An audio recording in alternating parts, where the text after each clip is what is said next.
Welcome to Deep Awakening. Before we begin, please like and subscribe. It's just a small action for you, but it means the world to us. Have you ever wondered why the people who wound us the most often awaken something we secretly recognize within ourselves? The betrayal that cuts deepest, the insult that burns longest, the cruelty that feels unbearable. All of them are mirrors. They hold up fragments of our own shadow, the parts we would rather bury, deny, or banish. Jung called this the confrontation with the shadow. The moment when life forces us to see that what we despise in another may, in some forgotten chamber of our psyche, also belong to us. And unless one dares to look inward, every relationship becomes a battlefield where unacknowledged demons clash in disguise. Darkness is not a stranger at the door. It is the hidden inhabitant of the house. When you recoil from the rage of another, ask yourself, do you not also know anger? When you shrink from arrogance, can you be sure there are not corners of pride within your own heart? The human ego is skilled in projection, a survival trick that hurls unwanted qualities outward so the soul need not admit them. Yet projection is also a prison. As long as you condemn in others what you cannot accept in yourself, you remain chained to them, enslaved by the very behaviors you despise. Imagine standing in a crowd where every face reflects back something you once repressed. Envy, lust, cowardice, greed. If you are blind to your own shadow, you will spend a lifetime fleeing from one face to another, hating this person, resenting that one, blaming circumstances, nursing grievances. But when you recognize the darkness within yourself, those faces lose their terror. You see them as masks of the universal human condition, costumes on the great stage of archetypes, and suddenly your chains loosen. To know your own darkness is to disarm the shadows of others. This knowledge does not mean surrendering to vice or excusing cruelty. It means cultivating awareness. Yes, anger exists in me. Yes, envy stirs in my blood. Yes, I too have longed for power, for revenge, for forbidden desires. By admitting this, you rob the shadow of its destructive autonomy. The Stoics taught a similar lesson. What you fear controls you. What you confront loses its hold. Marcus Aurelius wrote, "You have power over your mind, not outside events. Realize this and you will find strength." Shadow work is that power, to rule yourself before life or others rule you. And here is where many stumble. They imagine light is goodness and darkness is evil, forgetting that the seed needs soil as much as sun. Without darkness, light is blinding, shallow, unreal. To be fully human is to integrate both, the noble and the base, the angel and the beast. When you integrate, you do not become saintly, you become whole. You carry a sword, but you are not driven to swing it recklessly. You acknowledge desire, but you are not enslaved by it. You feel anger, but you are not consumed by fire. Integration is freedom. Now pause and look inward. When was the last time you were offended by someone? Trace the emotion. What nerve did it strike in you? Beneath the sting lies a truth. Either you fear becoming like them or you already are. Do you see how liberating it would be to admit, yes, I too am capable of this? Instead of hating the person, you reclaim a disowned part of your soul. You become less reactive, less fragile, more sovereign. The insult no longer dictates your peace. The betrayal no longer defines your story, for you have seen its root within yourself, and in doing so, you uproot its power. Carl Jung warned that the one who denies the shadow becomes possessed by it. Look around the world. Entire nations split into factions, each demonizing the other, never seeing that they are projections of one another's disowned selves. The cycle of hatred perpetuates because no one dares the descent into the underworld of their own psyche. But those who descend and return with insight become different. They carry a gravity, a quiet fire. They cannot be easily manipulated by anger or seduced by vanity. They have touched the abyss and discovered they can stand. And so to know your own darkness is not self-indulgence, it is self-mastery. It is to break the mirrors of projection and finally meet others as they are. Flawed, fragile, human, without being ensnared by their shadows. It is to walk through a world of ghosts and not be haunted. It is the most radical form of freedom. The journey into one's own darkness is rarely gentle. It comes not as a polite whisper, but as a storm breaking through the fragile walls of denial. For most, the shadow is first encountered in crisis, betrayal, heartbreak, failure, humiliation. These moments are not accidents, they are summons. They drag the unconscious into the light, demanding acknowledgement. A friend's envy wounds because it resonates with envy unspoken within. A rival's arrogance enrages because it stirs the arrogance buried in one's own chest. To live without recognizing this is to fight endlessly with reflections, mistaking mirrors for enemies. The ego resists this knowledge. It wants to be righteous, pure, and untarnished. But the human soul is not a polished surface. It is a wilderness of instincts, contradictions, wounds, and longings. To pretend otherwise is to fracture the psyche. Jung saw this fracture clearly. When the conscious self denies the shadow, the denied part grows restless, slipping into dreams, fantasies, compulsions, and destructive behavior. You see it when someone preaches morality yet hides corruption. When one who condemns others for desire secretly burns with it. The shadow does not vanish when ignored. It plots its return. To know the darkness is to meet it with candor. To sit in silence and say, yes, this too is part of me. Not to excuse it, but to claim it. For what you claim you can transform. What you deny transforms you. This is why Seneca taught that no man becomes good by accident. Virtue is sculpted through discipline, through confrontation with weakness. If you fear admitting your flaws, ask yourself, are you not already ruled by them in secret? Far better to turn and face them openly than to live as their unconscious servant. Consider the archetype of the hero's descent. Orpheus into the underworld, Christ into the desert, Buddha beneath the Bodhi tree as demons approached. Each story points to the same truth. Illumination is born only through confrontation with darkness. Without descent, there is no ascent.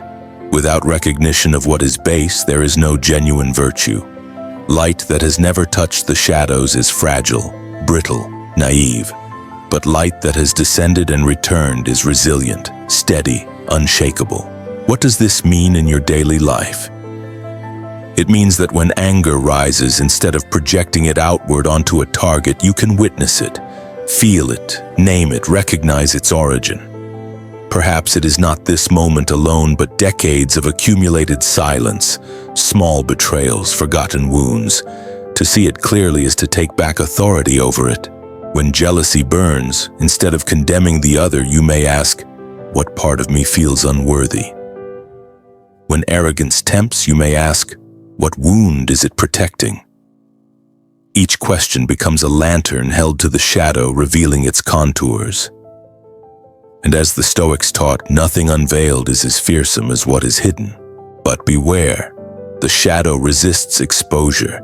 It will disguise itself in virtue, in self-righteous anger, in noble excuses.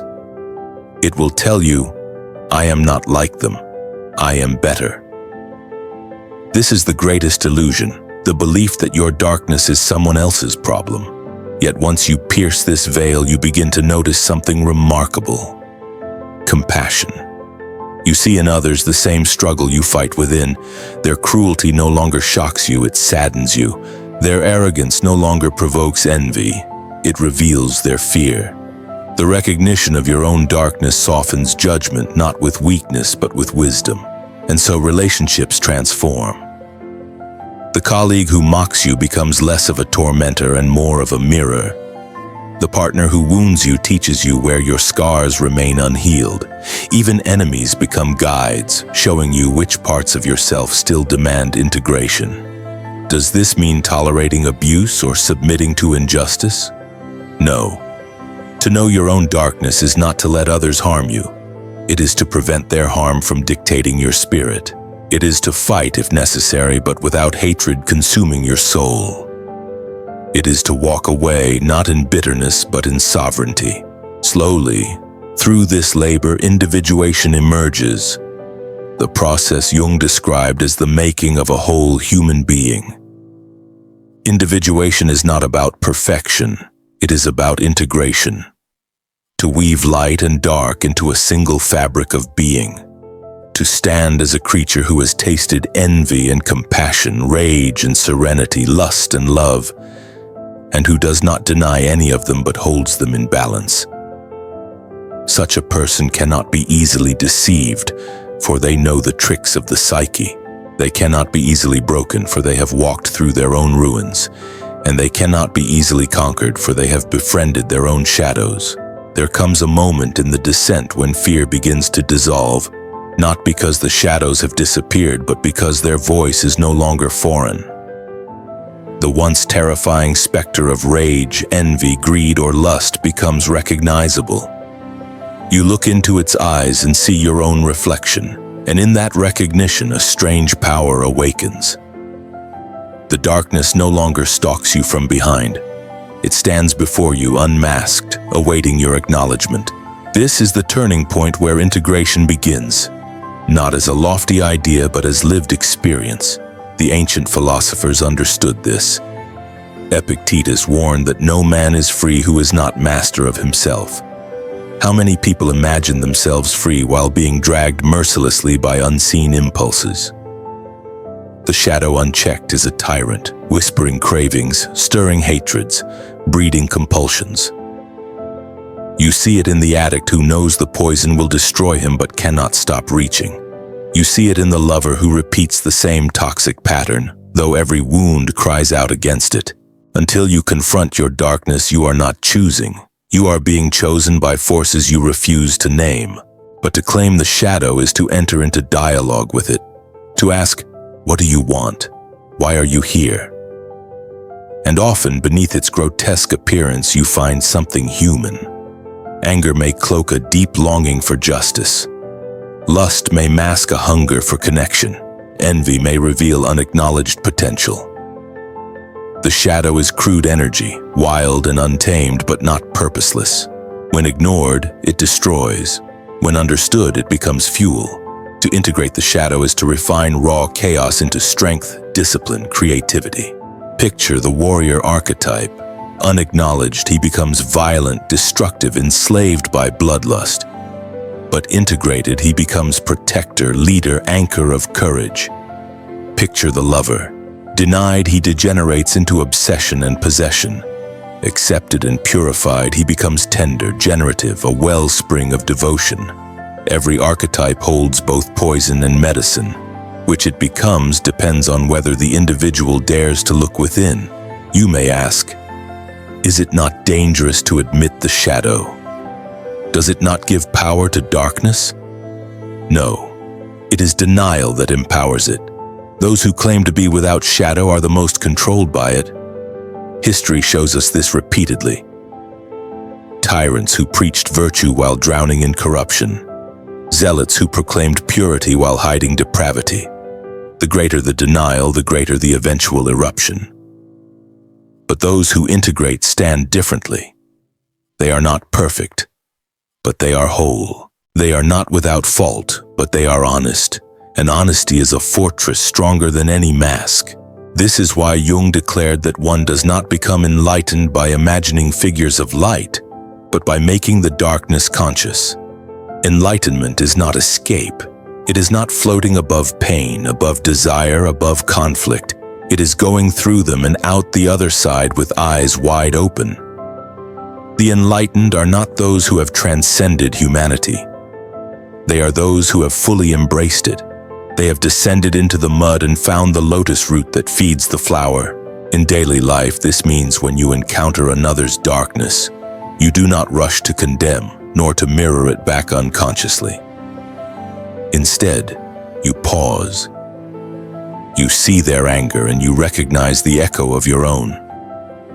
You witness their envy and you acknowledge the seed of envy within. This does not excuse them, but it keeps you free. For when you have faced your own darkness, you are no longer enslaved by theirs. Their shadow may roar, but it cannot devour you. Their projection may sting, but it cannot blind you. You are anchored in knowledge of yourself. Slowly, compassion deepens. Not sentimental pity, but a clear-eyed recognition of shared humanity. You understand the drunkard, for you too know the desire to numb pain. You understand the cruel, for you too have been tempted by power. You understand the coward, for you too have trembled at risk. To see yourself in others is not to approve their actions. It is to stop the endless war of projections. And in this stillness, relationships change. You need less control, less validation, less vengeance. You move from reaction to choice, from blindness to vision, from fragmentation to wholeness. The darkness does not vanish. It remains always as part of the human soul. But now it is integrated, not hidden. You can call upon its strength without being consumed. You can hold its fire without being burned. And in that mastery you discover a truth both sobering and liberating. The enemy was never outside. It was always the shadow within. There is a quiet dignity that arises when the shadow is embraced. The frantic need to appear flawless fades, for you no longer live under the tyranny of others' opinions. You have seen your own depths, touched your own contradictions, and made peace with the chaos. This peace is not passivity. It is the calm center of a storm, the still point that does not shatter when the world rages. Others may sling their projections upon you, but they slide off like arrows against armor, for you know they speak as much of themselves as of you. To know your own darkness is to be untouchable by the illusions of blame. The Stoics called this the inner citadel, the fortress of the soul that cannot be breached. Marcus Aurelius wrote that people may hinder your actions, but they cannot touch your mind unless you surrender it.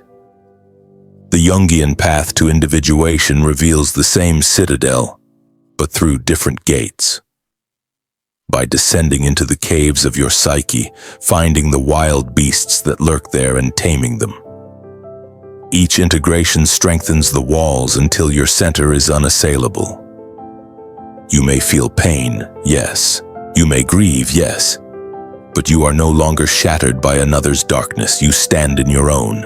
This shift radiates outward. In the presence of someone who has met their own shadow, others feel it instinctively. Their calm unsettles manipulators, for it cannot be provoked.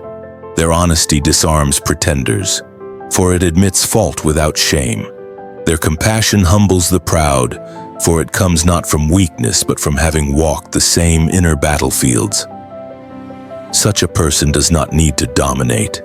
Their authority arises naturally, for it is rooted in authenticity. To know one's own darkness is to cease performing for approval, to stop chasing masks, to live as one indivisible being. But make no mistake, this is not a one-time awakening. The shadow is not slain like a dragon in fairy tales.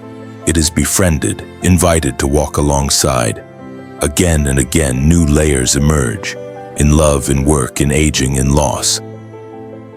Each stage of life calls forth a new descent. The youthful shadow brims with desire and competition. The midlife shadow reveals regret, missed opportunities, unhealed wounds. The later shadow whispers of mortality, of unfinished stories, of the inevitability of death. Each requires courage to face, honesty to acknowledge, and humility to integrate. The work never ends, yet each integration makes you freer, lighter, truer. Think of the alchemists who labored over their flasks, seeking to turn lead into gold. Jung knew their true work was psychological, not chemical. The lead is the shadow, heavy and base, the raw material of the soul. The gold is the self, radiant and whole, born only when the darkness is transmuted. Those who refuse the work carry their lead to the grave. Those who embrace it become luminous, not because they have no darkness, but because they have turned it into light. Now imagine how your life shifts when this work is done. The betrayals you once could not forgive lose their sting, for you see them as mirrors of universal frailty. The insults that once haunted you become trivial, for you know your own worth without needing applause. The failures that once defined you become teachers, for you have seen that even in collapse there is renewal. You walk not above others but among them, clear-eyed, grounded, unafraid. This is not transcendence in the sense of escape. It is transcendence in the sense of inhabiting life fully with nothing left to hide. And here lies the quiet triumph. Once you have known your own darkness, you can finally love, truly love, without illusion. For love without shadow is fragile, built on fantasy, shattered by the first flaw. But love that sees the darkness and stays is enduring, real, transformative. You cannot offer such love until you give it first to yourself. Only when you have looked into your own abyss and embraced it can you stand before another and say, "I see you, all of you, and I am not afraid." The one who knows his own depths cannot be conquered by shadows. If this journey spoke to you, let it ripple further. Hit like, subscribe, and share it with someone who may need these words. A small action from you, but a light that means so much to us.